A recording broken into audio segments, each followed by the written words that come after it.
invest it in treasury bills. And that's why our listener is a bit concerned here, saying it may not be fair to the owners. But what is fair in this? Should we be dormant, or should government use it to do something? Yeah, I mentioned quickly on that. Before I say whether it should be dormant or government should use it, I think like some satellite agency companies do, they call you when your subscription is about to expire. I think the SEC, the NFIU, the NDIC, and CBN should come together and have a committee where every 6 months or 1 year you call an account holder or an account and say, oh, hello, we're just from here, we want to say hello. I think something like that should be formed, because some persons are dead, as you have said, and their shares they bought are accruing a lot of money into it. And you know what, Abulu? When you open a bank account, there's a provision for next of kin. Very well. Sometimes they ask you to provide their contact details.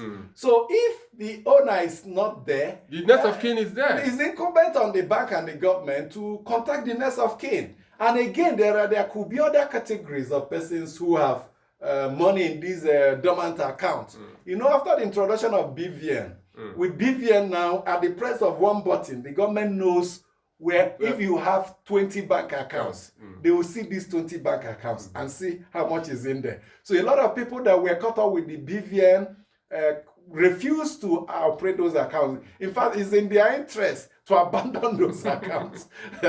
Just leave it there. And we don't need that money again. So there's so many areas. But let's leave it. There could be looking back to it if the government decide to touch it. Because some persons can just come someday. For today. Maybe next week we'll dwell on it. We promoted Bayelsa State. We have 6 aspirants going for the Bayelsa State APC governorship primaries. We have 2 women amongst them. And as you have rightly said before, the males, we have a godfather and a godson. A godfather, as we know him, a former minister of state for petroleum, first-time governor of the state.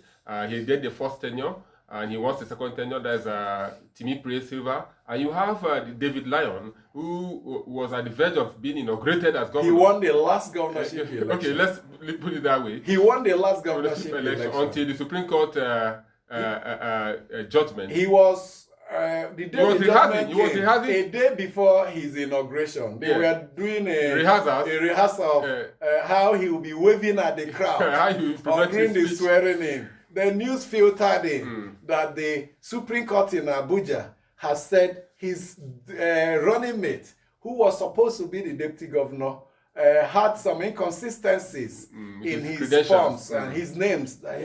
He had multiple names, and that was how he lost it. In fact, Tales even told us, we don't know how true it was, that the wife was also at a beauty salon, making her hairs and getting ready for the big day before that news came. Now, it was Timi Silva that was instrumental to the emergence of David Lyon as APC candidate in the last governorship election. Now, Timi Silva has resigned his Minister of State position. And he says, he remembers that he has 1 extra term to go as a governor. And he says, I'll better use it. Perhaps he would have reasoned, even am I in Tinubu's camp? Even if I'm in his camp, why will he give me a ministerial position? I've enjoyed it. Why don't I go for a governorship?